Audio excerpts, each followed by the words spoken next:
E é isso aí, nós estamos iniciando mais um Godcast, o seu podcast cristão. Seja muito bem-vindo.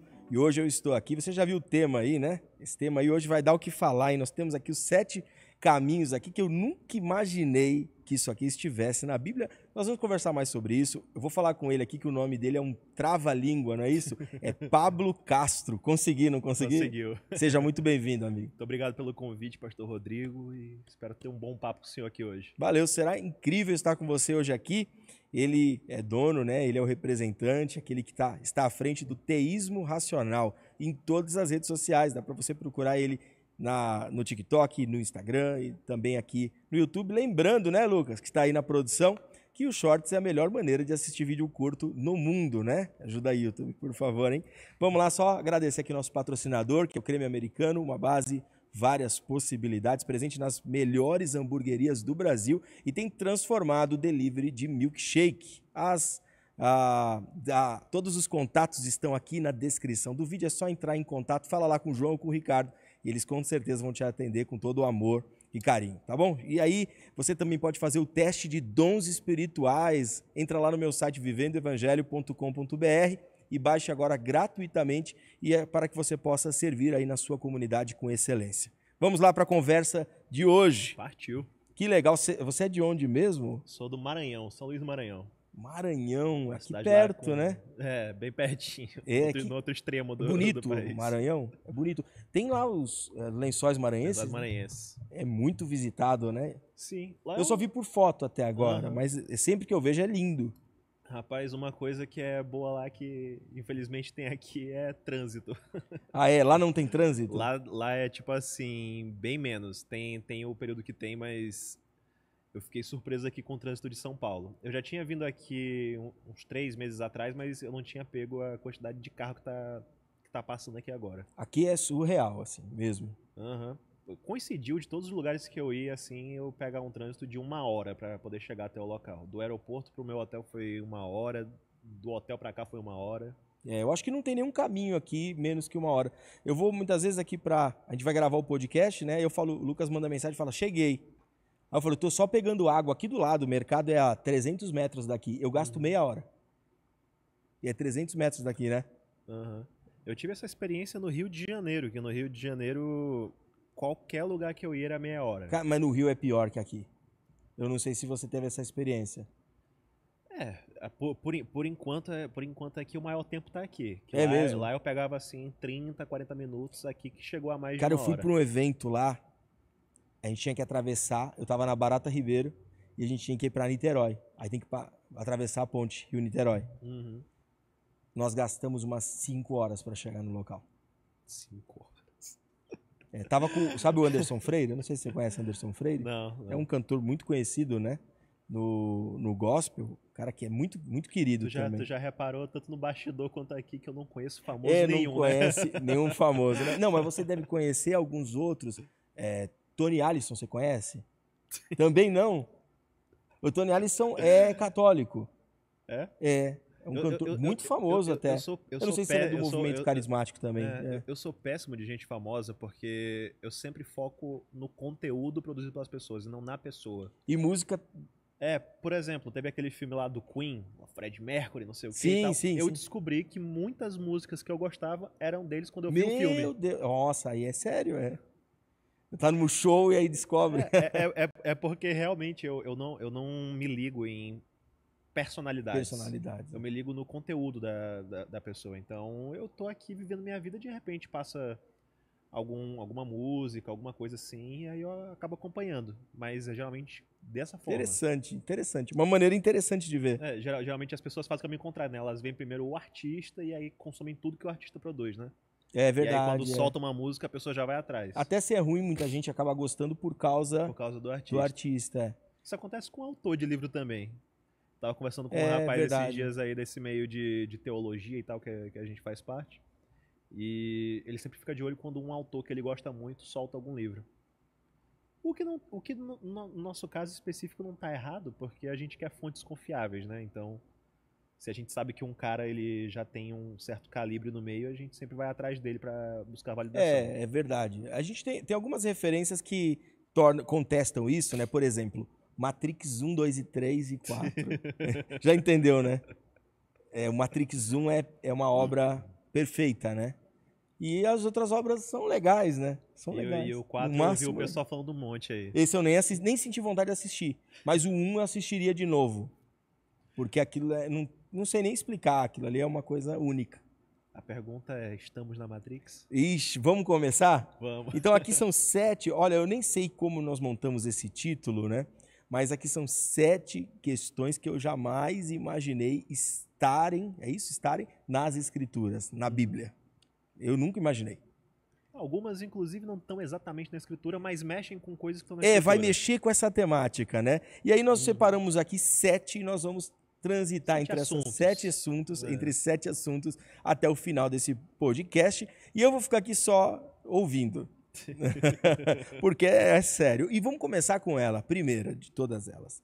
E você vai deixando aí sua opinião também. Aqui nós não estamos definindo, nós não estamos fechando o cano aqui, né? Nós estamos aqui conversando, dialogando, né?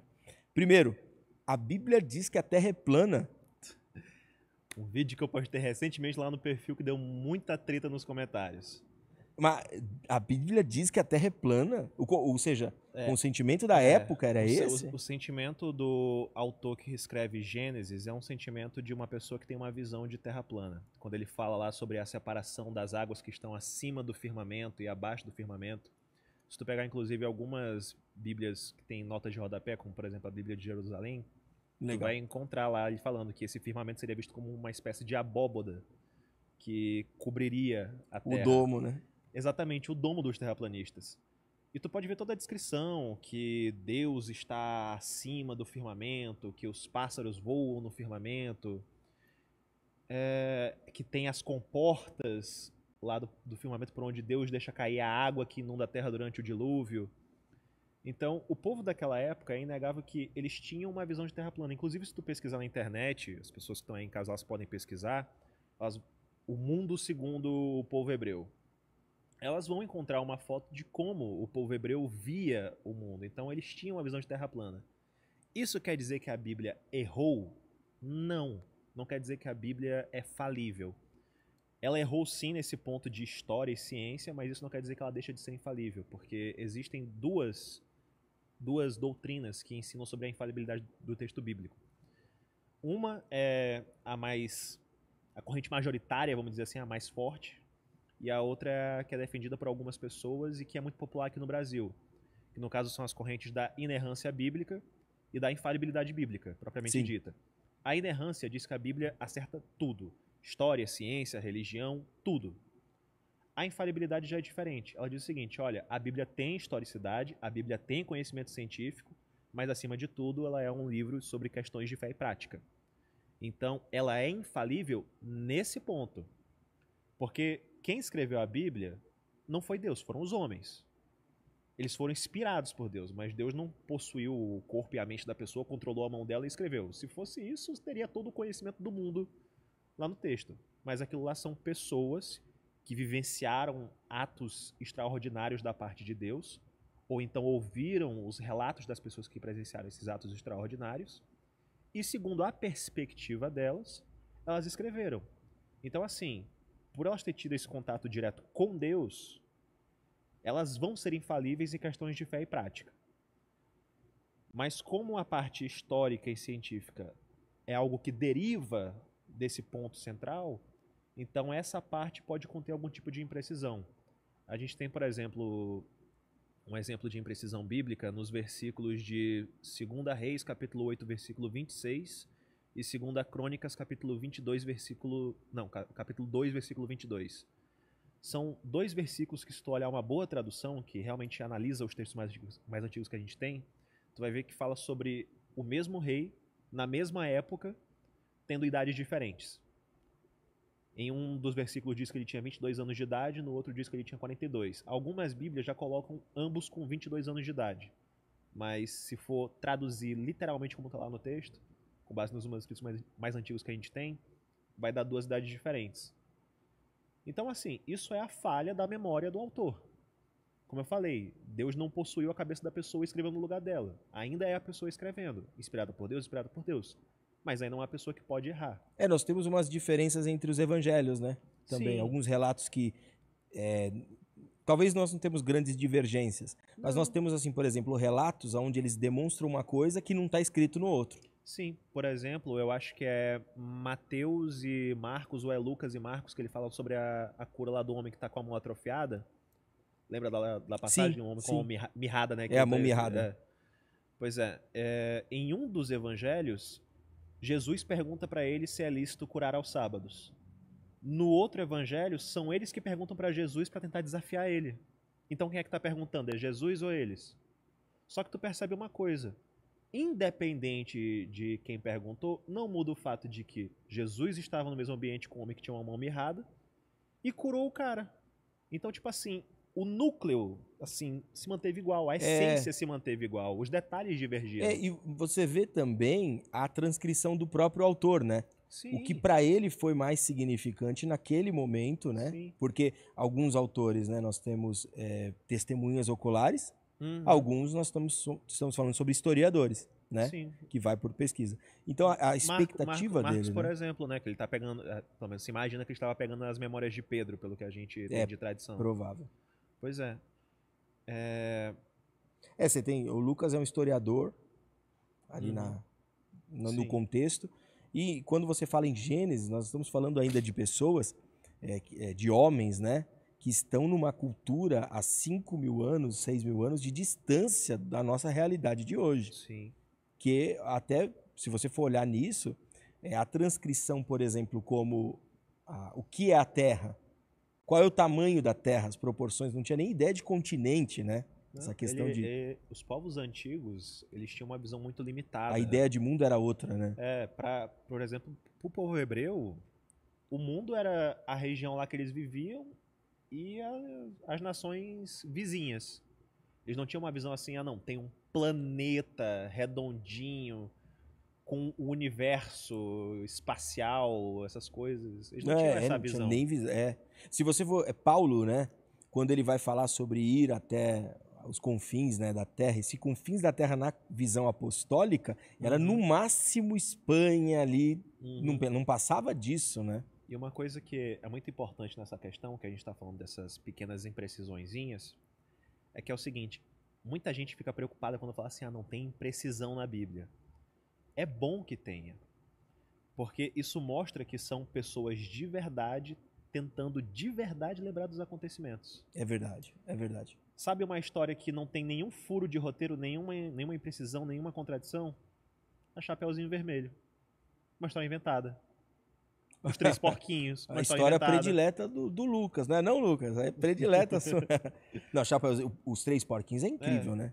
Histórias inventadas que o autor sentou para inventar tudo, ele consegue deixar sem nenhum furo. Dá para terminar no Felizes para sempre. Né? Pois é.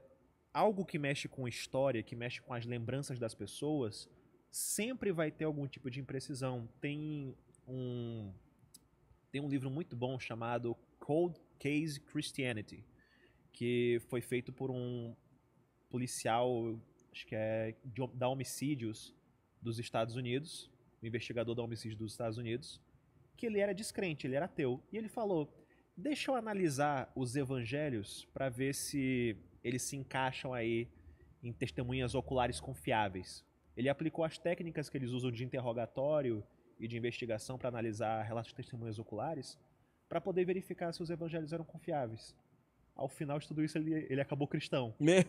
Bem provável. Porque ele visualizou o seguinte, olha, realmente, os evangelhos, eles têm, assim, perspectivas diferentes e interpretações diferentes dos fatos. Mas isso é esperado em casos de testemunhas oculares, porque cada testemunha, mesmo presenciando o mesmo fato, lembra e interpreta o que ela viu de forma diferente. Tem, por exemplo, uma passagem lá dos evangelhos, não vou lembrar certinho qual é qual, mas tem uma passagem em um dos evangelhos que Jesus está lá diante do Sinédrio, e aí eles começam a bater em Jesus depois que ele fala lá que ele é o Filho de Deus, que ele é realmente o Messias. E aí eles falam lá, vamos lá, Cristo, profetiza, quem te bateu? Aí tu fica assim, mas como assim quem bateu nele? Ele tá na frente deles, ele saberia dizer, por que ele precisa profetizar quem bateu neles? E aí no outro evangelho, com uma outra pessoa que presenciou os fatos. Ele fala, e cobriram o seu rosto, começaram a bater nele, falaram, profetiza, quem te bateu? Ah, cobriram o rosto dele. Esse autor lembrou de uma coisa que esse daqui não se lembrou. Ou talvez até achou irrelevante, né? Mas muito provavelmente realmente não se lembrou, porque... É provável, é. O primeiro evangelho, que é o evangelho de Marcos, imagino que foi escrito 40 anos depois da morte de Cristo. Então, tipo, em 40 anos, a pessoa mesmo, ela repetindo a história a maioria, vezes, né? As datações detalhes se perdem. É. Pois é, então, tipo assim, é bom que tenha essas imprecisões porque mostra que são histórias de verdade sendo contadas e não alguém que sentou pra formular a maior mentira do milênio. Pensa aí, pensa você contando uma história de criança pra alguém. Há 20 anos atrás, 30 ou 40 anos atrás, você senta pra contar, você vai, peraí, como é que foi? Não foi isso. Já escreveu.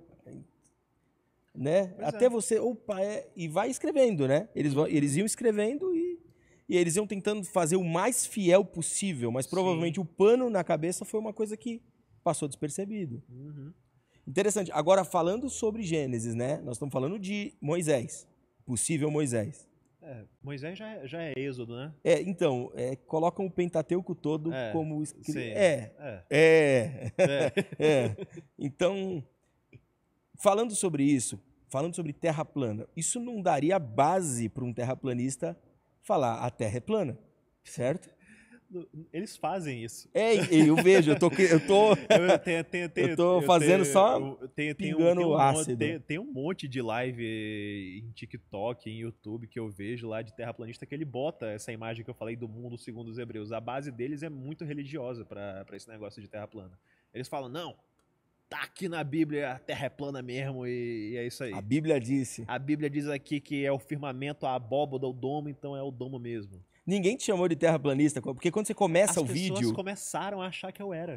Na hora que você começa aquele vídeo no Instagram, na hora que você escuta, você fala, é um terraplanista. É lógico que quando você tem essa ideia de questionamento teológico, dá para entender que você está vindo de uma compreensão de mundo naquela época e depois você vai desconstruir o argumento. Mas a maioria das pessoas assiste 30 segundos do vídeo e fala, nossa, que terraplanista louco.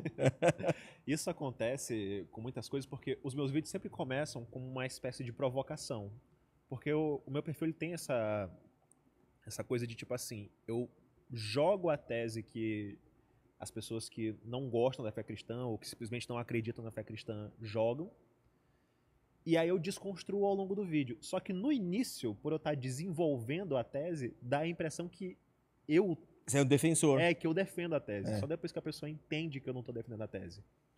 Inclusive o nome do meu perfil, às vezes confunde o pessoal, né? Teísmo racional. Parece antagônico. A pessoa pensa assim, teísmo. Ela não lembra que teísmo, sem o A na frente, é de quem acredita em Deus. Ela só pensa teísmo de ateísmo. Então a pessoa, não, esse cara aqui é descrente, ele está tentando desacreditar a Bíblia. Até o teísmo racional, no consentimento popular, quando você fala de teísmo, parece que é algo experimental. E quando você fala de racional, parece algo intelectual. Parece que entra em antagonismo, sabe? Essas duas palavras. No consentimento popular. De forma nenhuma é isso. Sim. Né? É como a pessoa olha para você e diz assim, você está fazendo teologia, você vai perder o espírito. Sabe? Porque a letra mata. Já ouviu isso? Acho que você já escutou isso, né? Tem muito que o pessoal fala assim, que não pode racionalizar a fé, senão você perde a fé. Só que eu acho isso um discurso muito ruim, porque a pessoa tá implicitamente falando, olha, eu só acredito porque eu sou ignorante. É pesada. Eu só acredito porque eu sou ignorante, porque eu não pesquiso. Se eu pesquisasse, eu descobriria a verdade e me tornaria ateu. Olha, eu vou falar pra você que quanto mais eu estudo, menos eu sei e mais eu me aproximo. Não é o contrário, não é assim, nada me afasta, me aproxima cada vez mais e eu descubro que eu sou menos. Você descobre que nada sabe, né? Eu tive essa experiência nesse sentido bem aqui. A minha vontade de estudar muito sobre a minha fé, ela foi porque eu gostei muito dessa área, quando eu comecei a descobrir. E também porque eu sempre via pessoas que não acreditavam fazendo vários ataques à fé. Falando lá assim, Jesus é um plágio de Zoroastra. porque Zoroastro era um profeta de 600 a.C. que pregava uma segunda vinda, uma batalha do bem contra o mal, não sei o que, pá. Eu falava, caraca, realmente, isso aqui é muito parecido, né? Parece mesmo um plágio. Aí eu vou pesquisar. Bom, Zoroastro é de 600 a.C. Mas o livro sagrado do zoroastrismo é a Avesta, que é o que conta a história desse cara bem aqui, os feitos dele, o que ele acreditava. E essa Avesta só foi escrita em 400 depois de Cristo. E a cópia mais antiga que a gente tem é de 1300 depois de Cristo. Então, tipo assim, entre Zoroastro aqui pregando o que a gente acha que é zoroastrismo e a cópia mais antiga que a gente tem, foi 2000 anos sem qualquer texto nesse intervalo de tempo pra gente poder saber se teve alteração, se foi modificada a religião e tudo mais.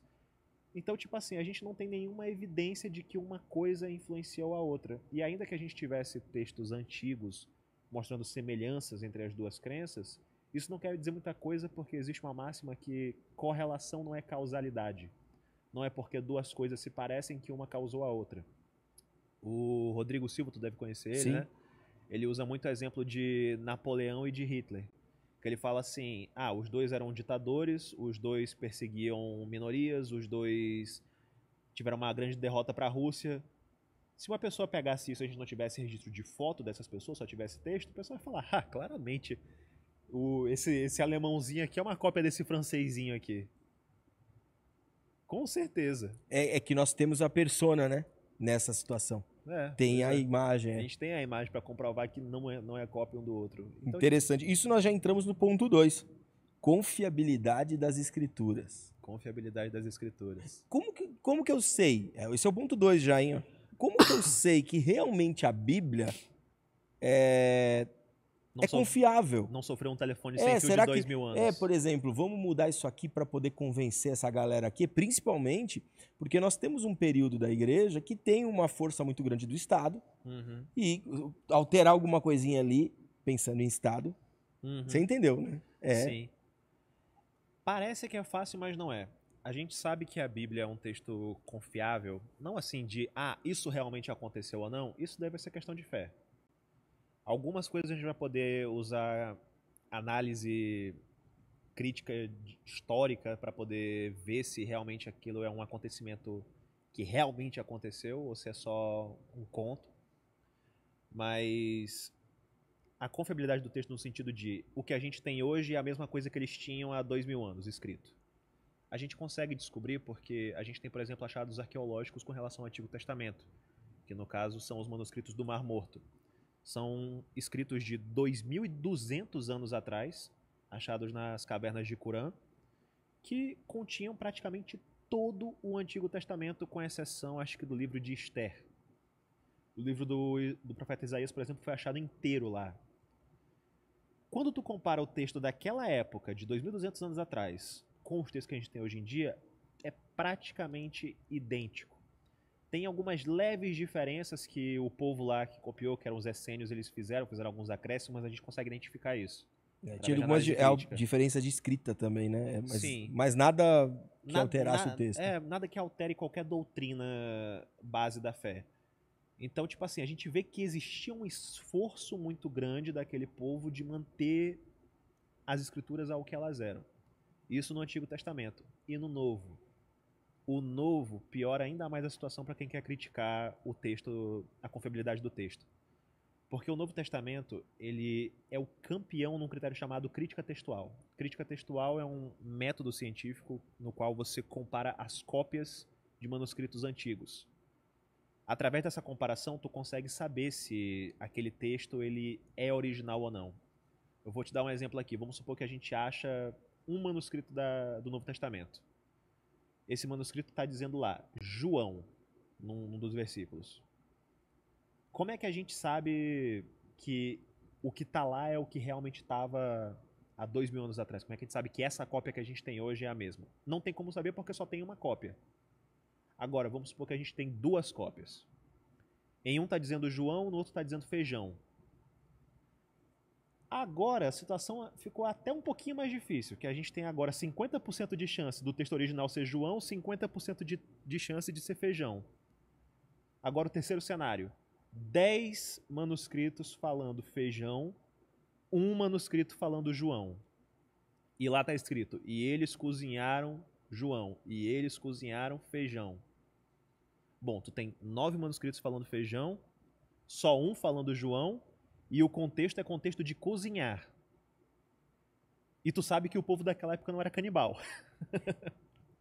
Somando todos esses critérios da quantidade de cópias que a gente tem com essa versão do texto, com o contexto do texto e com o conhecimento histórico que a gente tem daquele povo, a gente consegue concluir com bastante confiabilidade que o certo é feijão e não João. E isso vale para qualquer tipo de variante textual que a gente tem no Novo Testamento. Os textos que não conseguiram definir os seus autores, por causa dessa inconfiabilidade, né, se tornaram pseudopígrafos, né? Ou, muitas vezes, apócrifos, né? Por exemplo, pseudopígrafos, quando parecia que aquele escrito era de uma outra pessoa, mas recebia o nome de um apóstolo porque eles eram populares, né? Sim, isso daí já é outra coisa, porque o que eu tô falando aqui é sobre se o texto que a Sim, gente tem eu hoje entendi, em dia é o mesmo de 2000 anos atrás. Eu tô agora Pois é. pontuando essas questões dos achados, Sim, né? Sim, a questão dos apócrifos, de pertencer ou não pertencer, que o pessoal fala assim, mas como é que sabiam que o texto era inspirado? Não existe um teste para medir o grau de inspiração de um texto.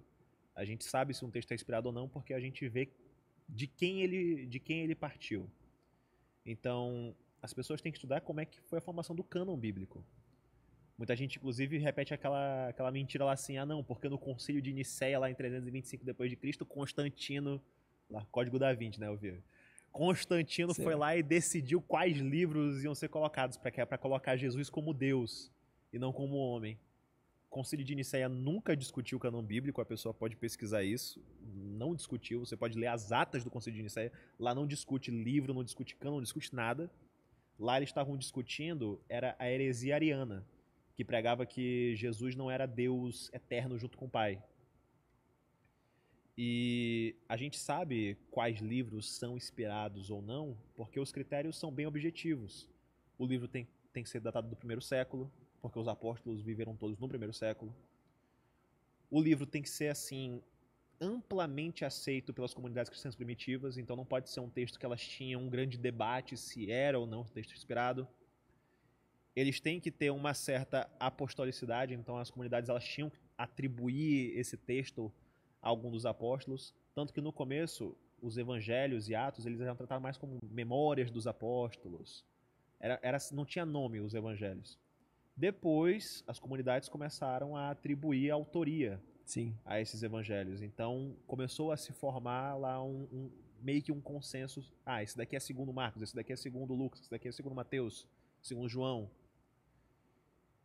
E o outro ponto também, qual era o outro ponto? É que a gente não podia ser um escrito novo. Não podia ser assim algo que ninguém tinha conhecimento. Tipo assim, informação única, tipo né? Assim, isolada. Alguém abriu uma gaveta e falou, olha gente, uma carta de Paulo que estava perdida aqui que ninguém nunca ouviu falar. Paulo andou sobre as águas. Não podia ter não ia isso. Rolar, Então, com base nesses critérios que foram analisados durante séculos... não é do dia para noite, Isso foi uma discussão que surgiu séculos antes de Constantino e só foi ser resolvida muito tempo depois dele. Constantino não teve nenhuma influência no cânon bíblico. Zero. O pessoal coloca assim um conspiracionismo gigante nas costas dele. Ele não teve nada a ver com o cânon bíblico. Ele teve zero influência. A única importância de Constantino na história do cristianismo foi acabar com a perseguição aos cristãos e cristianizar o império. É isso. Isso deu um pontapé gigantesco para a fé cristã decolar, mas tirando isso, cânon bíblico ele não discutiu, ele não era o ditador do que valia ou não valia da fé cristã, não foi papa, então todas essas questões. Isso é posterior, né? É posterior a ele, né? Sim. Bem posterior, né? O cânon só foi fechado muito tempo depois. Para ter uma ideia, o cânon bíblico, como os católicos têm, ele foi confirmado assim ao longo de alguns concílios regionais e só foi oficializado como cânon universal dos católicos por volta de 1536, eu acho que foi quando teve o Concílio de Trento. E no meio protestante, por volta de 1500 e pouquinho também, que foi quando Lutero lá definiu que o cânon do Antigo Testamento que os protestantes iriam usar seria o cânon definido no Concílio de Jâmina, no Sínodo de Jâmina. Poxa, eu vou ter que dar uma olhada. Agora não foi um concílio ou sínodo, é que eu não sei qual é o termo. A Bíblia uma católica reunião... e evangélica, né? Eu vou chamar assim. Sim. Ela tem, porque cristã seria redundância. A católica e evangélica, ela tem uma diferença de livros, né? Sim. A Bíblia católica, quais são os livros que tem a mais? Tobias, Judite, 1ª e 2ª Macabeus, e um profeta lá que eu esqueci o nome, e o Eclesiástico e Sabedoria de Salomão. Entendi. Eclesiastes? Eclesiástico. E Sabedoria de Salomão. Entendi. São 7 livros que eles estão presentes numa edição grega do Antigo Testamento chamada Septuaginta, LXX, né? A Septuaginta de Alexandre, ela trouxe esses livros? Ela trouxe esses livros? Eu não sabia. Eles estão presentes lá. Não sei se trouxe porque eu lembro que isso já era livros que é porque os judeus eles não tinham um cânon definido também. Não tinha essa ideia também.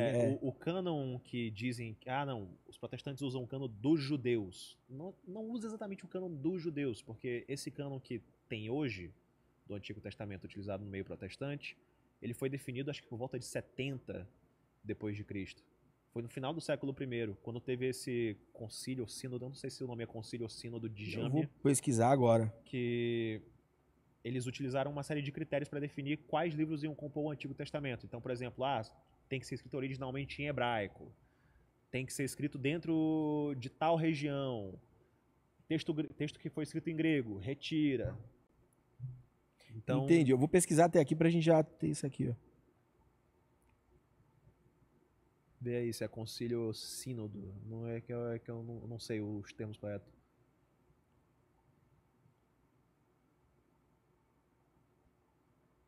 Nenhuma informação, vai ter que dar uma pesquisa maior. Não tem nada. É bem específico, né? É Jâmnia. Jâmnia. Jamnia. É o concílio. Foi concílio ou sínodo? Acho que é uma das duas palavras. Jâmnia.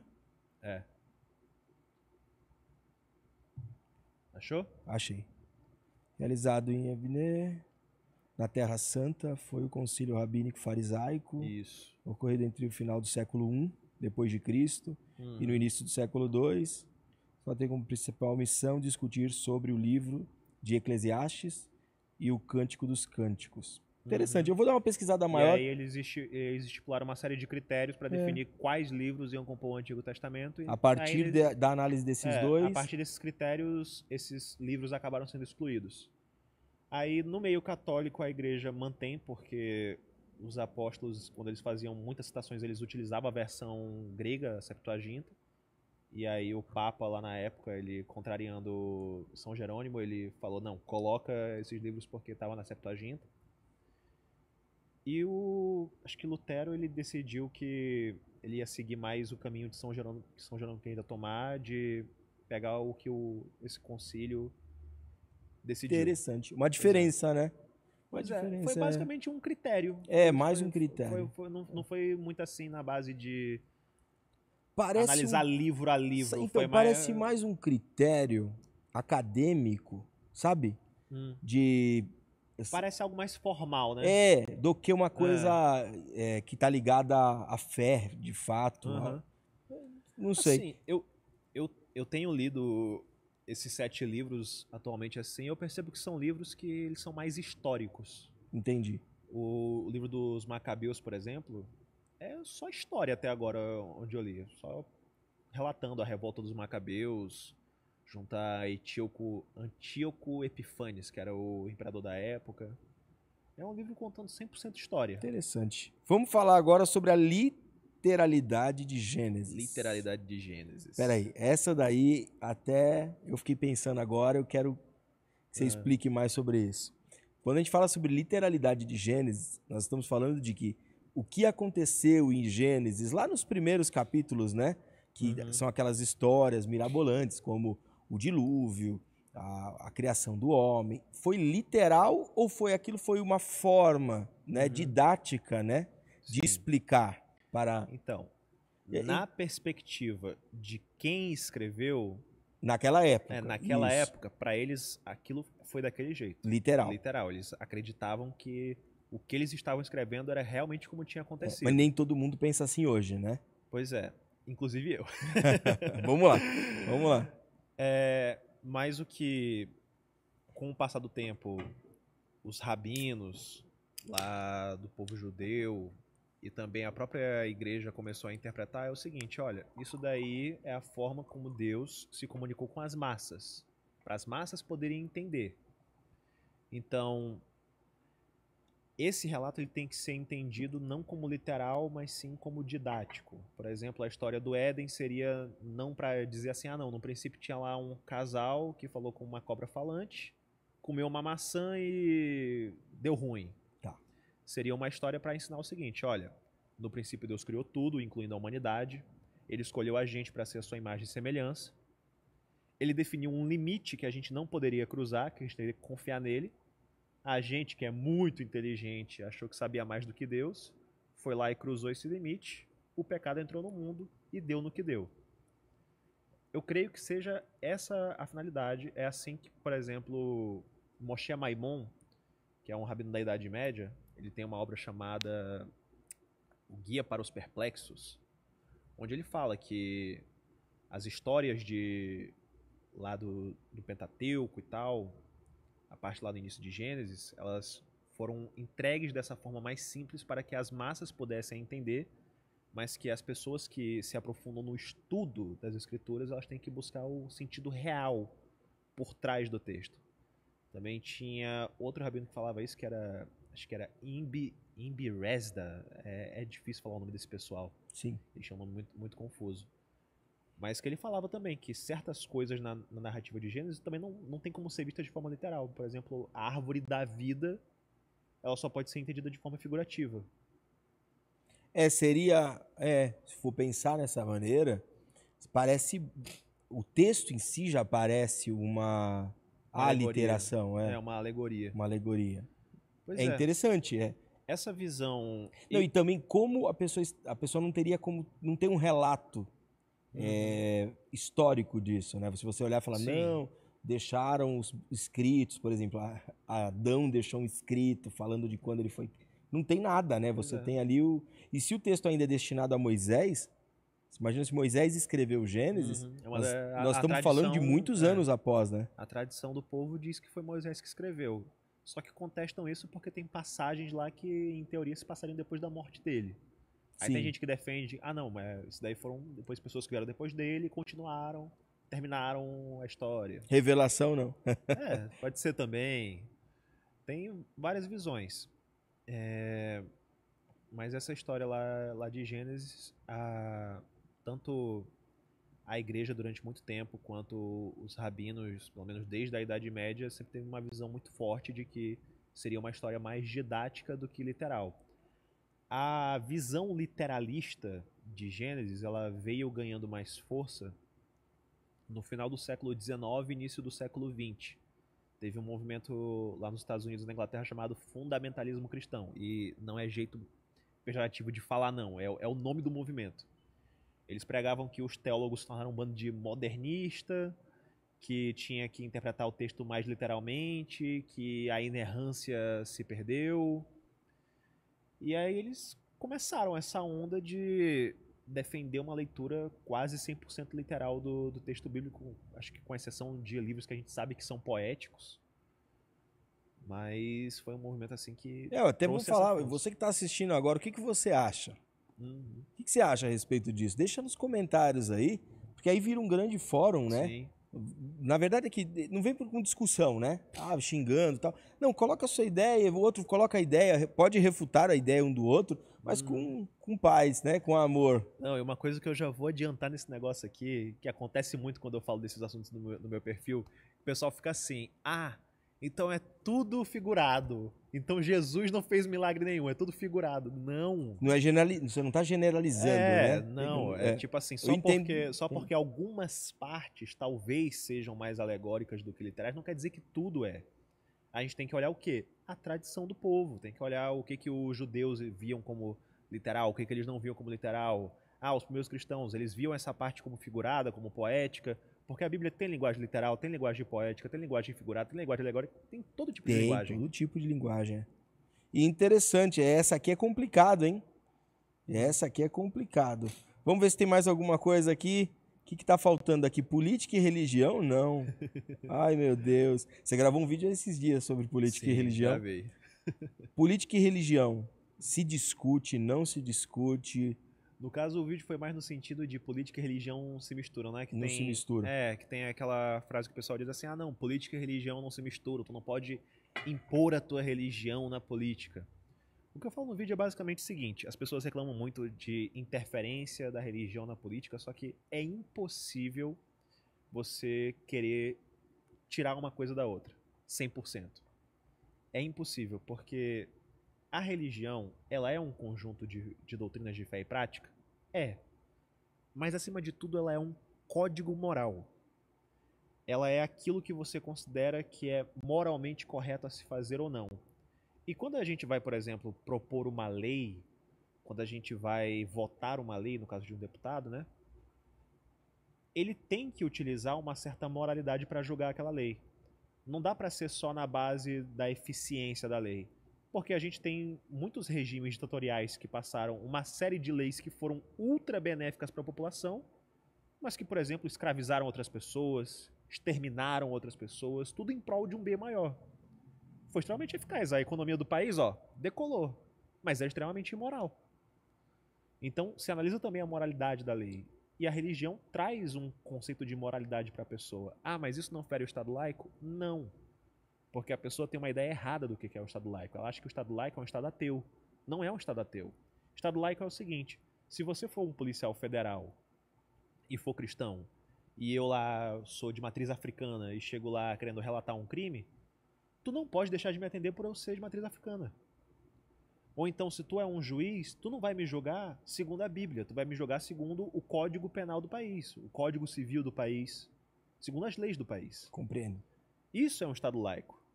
Agora, o que não é um Estado laico? Um Estado laico não é um Estado onde na hora que chega alguma coisa lá pro político tomar uma decisão com base na sua moralidade, ele fala o seguinte, não, eu vou esquecer que eu tenho toda essa bagagem moral aqui para julgar o que eu considero certo e errado, e vou julgar segundo o que o ateu quer. Segundo o que a moral dessa pessoa bem aqui, que não é a mesma moral da minha, quer. Não rola. Não rola.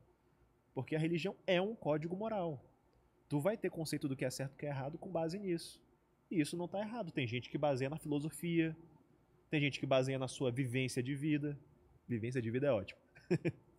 Na sua vivência. E a vivência da pessoa vale mais do que todo mundo? Não vale, mas ela julga com base no que ela acha certo. E isso daí, meus amigos, é o jogo político. É a representatividade agindo. Certo. Talvez aqui não tenha um ponto... Isso é um ponto que me incomoda, é o uso da religião para... até falei hoje isso com a minha esposa, trilhar o caminho do herói, sabe? O caminho do sacerdote, para se projetar. Por exemplo, a pessoa... Usar a religião para ganhar voto. Por exemplo, até a ponto de transformar o símbolo político, e isso tem acontecido nas duas esferas neste momento, nas duas esferas, não estou falando nem de uma nem de outra, que ele mostra como se aquele líder tivesse um envolvimento espiritual, fosse uma projeção espiritual de Deus para que a decisão fosse tomada. E você sabe que isso tem um poder de convencimento muito grande. Sim. Você sabe o caminho do herói, né? O sofrimento, e nossa, agora é o herói. E o herói se torna intocável, né? E eu vejo esse caminho dentro da religião, dentro do... Como tinha o sacerdote, Sim. né?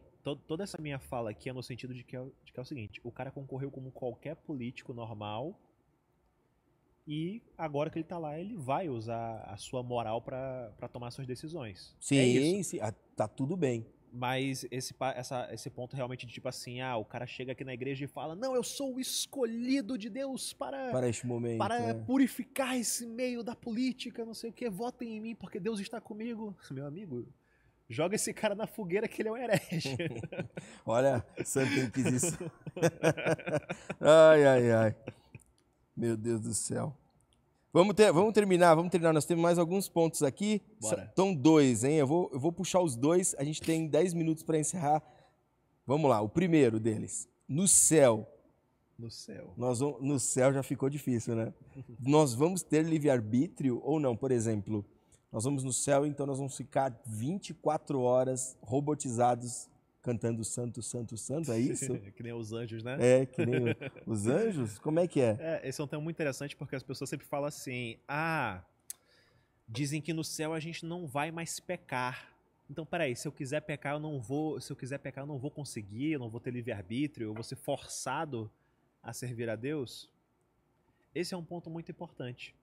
Se tu pensar que livre-arbítrio realmente é tu ter a liberdade de querer coisas alternativas, tu realmente não vai ter livre-arbítrio no céu. Só que entra um ponto muito importante nessa discussão, que é o seguinte. Se tu é livre, tu tem liberdade para abrir mão da tua liberdade? Vamos supor, tu quer falar assim, não, eu escolho não ser livre. Tu pode fazer isso? Olha, se eu for pensar de forma mais metafísico, né? Eu acho que não será impossível. Mas se pensar numa questão prática, sim, é possível. O que eu penso é exatamente isso, que eu penso o seguinte, se eu não tenho liberdade para abrir mão da minha liberdade, então eu não era livre desde o começo. O que é o céu? O que a gente ora para Deus toda noite antes de dormir? Pai nosso que estás no céu, santificado seja o vosso nome. Venha a nós o vosso reino, seja feita a vossa vontade, assim na terra como no céu. A gente está deixando claro para Deus o seguinte, a gente quer que seja feita a vontade dele. A gente todo dia se lamenta que a gente vai lá e vai contra a vontade dele, que a gente peca, que a gente faz coisa errada. Eu já orei várias vezes para Deus falando o seguinte, Deus, tira o meu livre-arbítrio, é mais fácil. Nossa, moleza. Tira o meu livre-arbítrio, me bota para ser um robô, reprograma, né? Para eu fazer tudo o que tu quer que eu faça. Eu quero fazer o que tu quer que eu faça, mas eu não consigo sozinho. Então a gente tá caminhando sempre nessa jornada de fé para querer fazer a vontade de Deus, mesmo falhando no meio do caminho. Então assim, o céu vai ter livre-arbítrio? Não. Porque a gente está indo lá para fazer a vontade de Deus, não é a nossa vontade. Só que a gente está escolhendo isso. A gente está escolhendo, olha, no céu eu não quero seguir a minha vontade. Eu quero seguir a vontade de Deus. Eu estou me sacrificando aqui, estou tentando trilhar um caminho de santidade, estou tentando seguir os mandamentos dele, pregar a palavra dele, porque eu não quero fazer o que eu faço. Tudo que eu faço é ruim. Sempre que eu tomo as rédeas da minha vida, eu cometo mentira, no caso de algumas pessoas, adultério, assassinato, roubo. No caso de algumas pessoas. Não, porque o recorte é perigoso. Não, pois é. Então, tipo assim, a vontade humana só leva à desgraça. Então a gente tá tentando dizer para Deus o seguinte, olha Deus, depois que eu for embora desse plano aqui, eu não quero fazer o que eu quero. Eu quero fazer o que tu quer. Então, por favor, Senhor, no pós-vida, me encha da sua graça, me encha do seu espírito ao ponto de que eu nem queira mais fazer nada de errado. Que é aquela famosa história que o pessoal fala do corpo glorificado, né? Corpo glorificado. O corpo que é tão cheio do Espírito de Deus e transfigurado, que nem Jesus foi transfigurado no Monte da Transfiguração, que tu não pensa mais em pecado. Tem uma frase de Calvino, né? Que ele diz assim, tudo de bom em mim é Cristo, o resto sou eu mesmo. É bem por aí, né? Sim. Eu sei que Calvino é um choque aqui, né? Mas é uma frase que tem muito sentido, né? E realmente o que eu faço não é bom, né? Paulo deixa claro também isso, né? O que eu não quero fazer, eu faço. Né? Não sei se essa frase é só do filme lá, Paulo Apóstolo de Cristo, eu não vou lembrar agora se tem essa frase na Bíblia, que ele fala assim, não, Cristo disse para ir para a esquerda, eu fui para a direita. E depois ele disse, vai para a direita, eu fui para a esquerda. O filme é incrível, né? Uhum. O filme é incrível. É que a gente... Mas é isso, o que eu quero fazer, eu não faço. E o que eu não quero, eu faço, né? É como Jesus sempre disse, aquele que quer vir até mim, negue-se a si mesmo, tome sua cruz e me siga. Então, a gente tá lutando contra as nossas próprias vontades. A gente não quer as nossas próprias vontades, só que elas são mais fortes do que a gente. E aí verdade, a gente cai nela. Lembrando, no começo que eu falei sobre essa questão de abrir mão do livre-arbítrio, numa forma prática, ele é bem simples, né? Parece que é perder a liberdade, mas é impossível se você olhar num plano mais metafísico, né? Mais filosófico. Por exemplo, como é que eu vou impedir a minha mente de pensar? Como é que eu vou impedir, sabe, o meu corpo de sentir fome, por exemplo, e eu ir lá e matar a minha fome? É algo que, se você for olhar mesmo, o mais fácil seria Deus, acabou o livre-arbítrio e agora eu vou seguir o plano de Deus ali. Acabou, né? O livre-arbítrio, por mais que ele seja eu não posso dizer que ele é uma graça, mas é uma responsabilidade absurda, né? Mas se você for pensar. Mas ele é, de certa forma, uma graça. É uma graça. Por mais que leve a gente a tomar decisões péssimas na vida. Talvez seja o caminho. Tem que pensar que é aquele negócio. Que amor haveria entre Deus e o homem se não existisse livre-arbítrio? É esse livre-arbítrio. Amor forçado não é amor. Que me leva à morte, que me apresenta a graça, né? Tu acabou de citar aquela frase do ó feliz culpa que mereceu tal e grande redentor.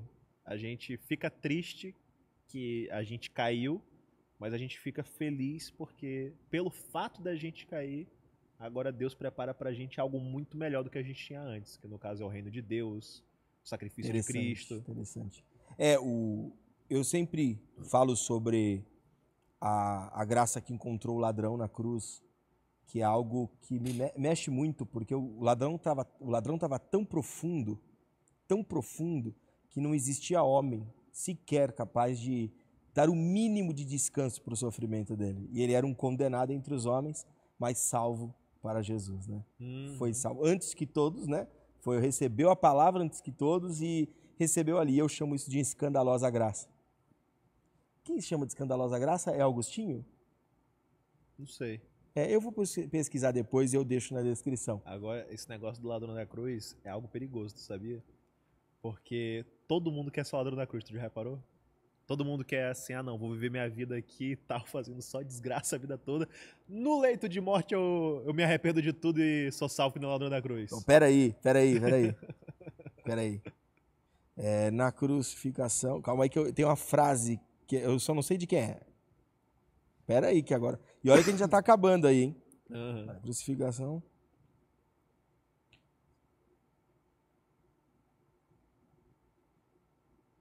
Calma aí. Tem uma frase... Eu não vou encontrar essa frase agora. Que pena, hein? Que pena. É uma frase que fala assim... Eu não lembro de quem que é. Ele fala assim... Na cruz, Jesus salvou um ladrão condenado, né, à morte. Mas salvou apenas um. Para que todos compreendam que a salvação é uma decisão. Sim. É interessante essa frase, porque por mais que o ladrão é o escândalo da graça, mas foi apenas um porque o outro não se redimiu, né? Sim. Ele não se arrependeu. As pessoas têm que tomar cuidado com esse pensamento de querer ser o ladrão da cruz, porque não é todo mundo que vai ter essa chance. O processo de arrependimento genuíno, que é algo necessário, né, para alcançar a salvação através do sacrifício de Cristo, é algo que demora. Tem que ser sincero, ninguém se arrepende da noite pro dia de tudo que fez na vida. Até porque tu é muito apegado às coisas que tu faz de errado, antes de tu reconhecer que elas são erradas. Então, ao longo da tua vida, tu vai dizer, não, eu acredito em Jesus, eu vou parar de fazer isso. Aí tu cai. Não, eu acredito em Jesus, agora vai. Aí cai. Não, eu acredito, agora vai. Aí cai. Por quê? Porque ainda não tá com aquele arrependimento assim tão genuíno que tu para de fato de fazer aquilo. Ou que fica muito perto de parar de fazer aquele pecado que tu não larga de jeito nenhum. Sabe, eu tenho 2 filhos. O Israel e o Asaf. E quando eles começaram a andar, eles não levantaram e saíram andando. Eles levantaram, tentaram andar, caíram. Aí tentou andar de novo, caiu. Aí tentou andar de novo, caiu. Aí ele aprendeu que pode se segurar. Aí ele levantou e se segurou. Mas quando ele caiu, eu não fui lá e bati nele. Falei, você caiu de novo, anda direito. Eu não reprimi ele. Sim. Cada vez que ele caiu, eu falava, filho, levanta, tenta de novo. Eu encaro o evangelho muito como isso, sabe? Sim. De o cair como uma criança. Nós vamos cair muitas vezes. E Jesus nunca vai nos reprimir. Ele sempre vai nos olhar e falar, tem mais uma chance, filho. Levanta, você vai conseguir. Sim. E quando a gente conseguir andar, provavelmente vai ser a nossa salvação eterna. Pois é. E eu gosto de falar isso, que tipo assim, a pessoa tem que entender que é um processo. O arrependimento, da forma como o ladrão teve na cruz, é algo difícil. É difícil ter aquele nível de arrependimento sincero e de abertura para a salvação. E também tem o ponto de que às vezes tu não tem essa oportunidade. A pessoa fala, não, beleza, eu vou me arrepender no meu último segundo de vida. E se um caminhão te atropelar? Cadê esse teu último segundo de vida pra tu raciocinar e falar, não, me arrependo? Se tu levar uma bala perdida na cabeça, tiver um ataque cardíaco fulminante, não tem essa oportunidade pra todo mundo. É verdade. É verdade. Olha, nós vamos ficando por aqui. E ainda faltou 2 pontos, hein? Faltou? Faltou 2 pontos. Faltaram, né? Faltaram 2 pontos. Deixa eu ver aqui quais faltaram. Mas a gente vai falar mais sobre isso numa próxima vinda a São Paulo. Você veio para São Paulo para BGS ou não? Eu vim para BGS. Ah, eu imaginei. BGS, ixi, maravilhosa, né? Meu Deus do céu. E já desde 2019 que não tem, né? Sim. Eu fui em 2019, foi muito legal, cara. Você já foi para BGS ou ainda não foi? Primeira vez que eu vou. Você já foi hoje na BGS? Hoje eu não fui ainda. Eu vou ver se eu consigo ir ainda agora. Eu acho que tem ingresso, não tem não? Acho que tava tudo esgotando. Eu tenho credencial. Eu consigo uma credencial que legal. do perfil. Poxa, que legal, hein? Depois eu quero conseguir também. Como é que faz? Você chega lá e... Tem que pedir. Eles têm um sistema lá que eles abrem com uns meses de antecedência. E aí tu tem que solicitar. Tem que botar lá o link do teu perfil, o teu nome e tudo mais. E aí bacana, vou ver pra entrar, hein? Que legal, hein? Fazer a cobertura da BGS. Sim. Tem tudo a ver com o meu perfil, né? Não, mas eu sou gamer, sabia? Eu também. Eu jogo PC, tu joga em quê? Cara, eu jogo PlayStation, jogo PC também um pouco com meus filhos agora. Eu jogava PlayStation, só mas eu sempre fui do console, cara. Eu jogava em PlayStation e Xbox, só que aí eu falei, cara, eu não gosto desse negócio de ficar mudando de geração o tempo todo. Você é o quê? Eu jogo no PC atualmente. Shooter? FPS, Shooter? Cara, eu joguei FPS minha vida toda até os 15 anos. Eu joguei tanto que eu enjoei, eu nunca mais jogo FPS. Você joga LOL agora? Eu jogo LOL, eu jogo LOL, mas não porque eu gosto pra caramba de LOL. Eu jogo LOL porque meus amigos me chamam e aí eu faço companhia pra eles. Entendi. Mas o jogo que eu gosto mais de jogar é futebol de carros, o Rocket League. Nossa, eu também. Eu com meus filhos lá. Olha que eu tô muito ligado a Minecraft por causa dos meus filhos, né? Roblox, são jogos incríveis também. O pessoal fala, jogo bobinho. Eu e ela ali, a gente já jogou horrores lá. Ela pelo celular, eu no computador. O que, Minecraft? Ela é viciadinha lá naquele Felipe Neto lá, que tinha a saga Minecraft. Sim. Saga Minecraft. Aí ela foi digitalmente influenciada lá a ficar jogando Minecraft por causa dele. Cara, Minecraft todo mundo fala, né? É um jogo bobinho. Isso aqui nada. É um jogo incrível e tem que ter muita inteligência. Meus filhos adoram Minecraft, Roblox também. E agora tem as modinhas, né? O Subway Surf de novo aí, o NoCoin. Eu vi esse negócio. O pessoal tá viciado em jogar o jogo sem pegar moeda. Sem pegar moeda. E aí eu fico lá também com os meus filhos, eu gosto bastante de game, mas eu sou ainda da geração single player. Então eu tenho os meus jogos preferidos aí. God of War. Pra dizer que eu não tô jogando nenhum jogo FPS, eu tô jogando aquele Cyberpunk 2077. E aí? Bug? Cyberpunk? Rapaz... Não tem muito mais, né? Deu uma melhorada. Ainda tem bastante. Deu lá uns tipos lá, os bonequinhos assim. mas bem menos. Mas eu também gosto muito de game. Vamos ver se eu vou na BGS também. Vamos ver, que eu vou levar as crianças na BGS também. Maravilha. Pra curtir. É isso aí. Ficou por aqui. Ainda nós precisávamos falar sobre Trindade, que nós não falamos, e os argumentos filosóficos de Tomás de Aquino. Vamos deixar isso pra próxima. Obrigado, viu? Valeu. Como é? Teísmo racional. Isso. Procura lá em todas as redes sociais. Melhor, eu vou deixar aqui na descrição o link das redes sociais e você pode seguir aí, tá bom? Maravilha. Godcast, o seu podcast cristão. Fica por aqui, até a próxima. Tchau, tchau. Obrigado.